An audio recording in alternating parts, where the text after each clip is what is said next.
came through, had some more than a gift for you. I ain't even fuck you like that on your birthday, baby. I just landed, about to get my bags in. I just need an ad.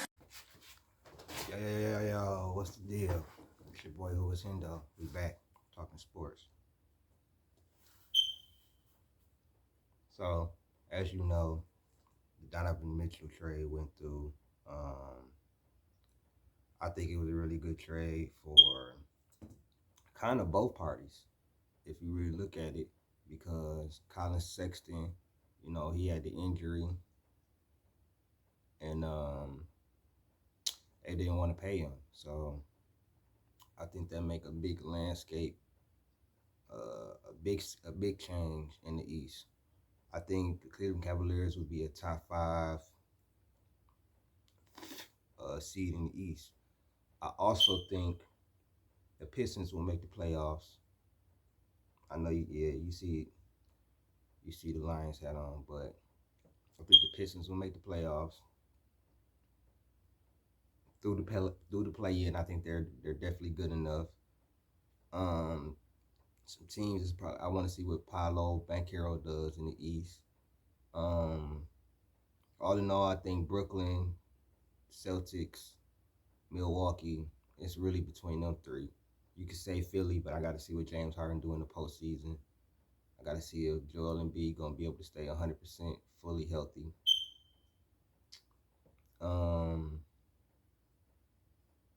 Charlotte lost Miles Bridges, so they're probably gonna take a dip.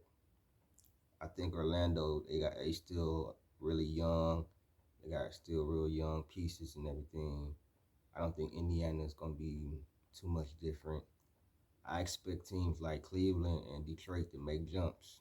I expect Detroit to make a nice amount of jump. I expect them to be like a 7 or 8 seed when the end of the season come around.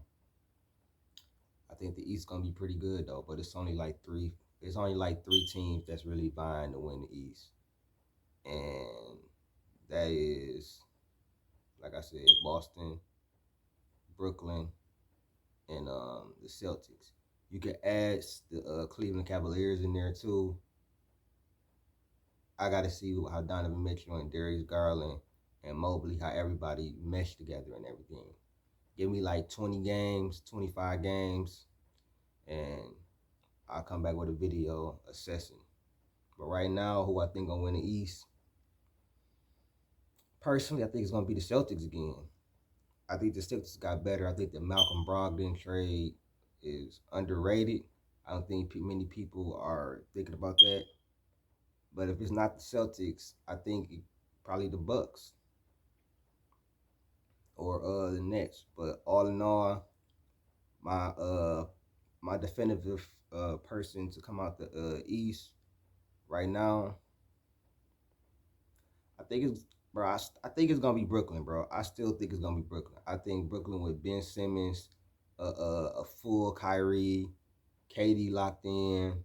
Then you got T.J. Warren, you got Royce O'Neal, you got 2 defenders in Royce O'Neal and Ben Simmons, 2 all defensive team defenders. You still got Steph Curry over there who can give you 15, 20 points off the bench. I think they're prone to come off the East. Like they was the number 1 seed before KD got hurt and everything started going awry and everything. So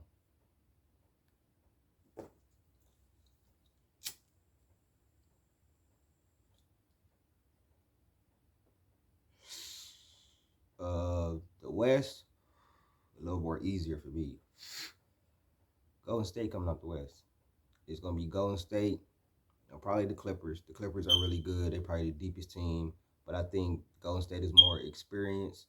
They have a balance. They got the young guys who's learning from the championship old guys, and now they didn't got their first championship run out. You feel me? They're learning more and more what it takes to be a championship team. You know what I'm saying? Imagine being a rookie like Kaminga, or you know what I'm saying, second year guy like Wiseman, Kaminga, Moody, you know what I'm saying, GP2, players like that who never, you know what I'm saying, been to the finals and everything, and how well they played because they was in the Golden State organization. They picked up Dante DiVincenzo. They picked up Jermichael Green. Those is two huge pieces off the bench.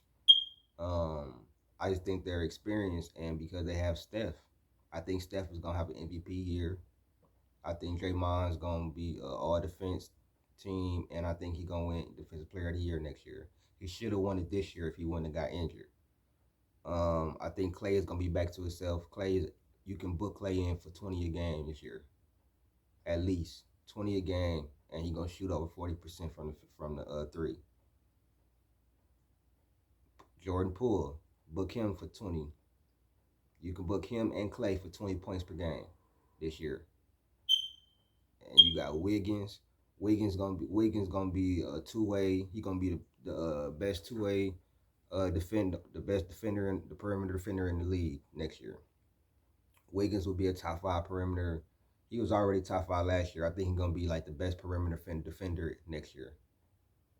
If you seen how he did Luka, Jason Tatum, you know what I'm saying? He was really good on the defensive end. So I think Golden State coming out the West, Brooklyn coming out the East. My secondary option would be the Bucks coming out the East, and still Golden State coming out the West. So Golden State and the Bucks, or Golden State and Brooklyn. I just don't see anybody in the West beating Golden State 4 games out of 7.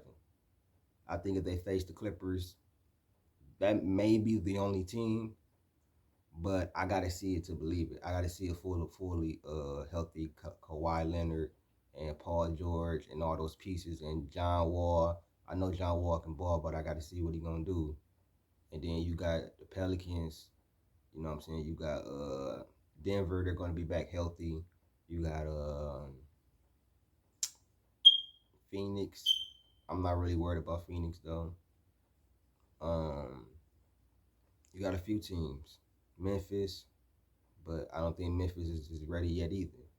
So I just think when it comes down to the playoffs, I'm going with Golden State, the most experienced team with the best player in the world, which is Steph Curry. Or you can say Giannis, but I believe it's Steph. So yeah, man, that was my thoughts on the East and the West. This coming up season, man. Tell me what y'all think. It's been Who Is Him though. I'm out.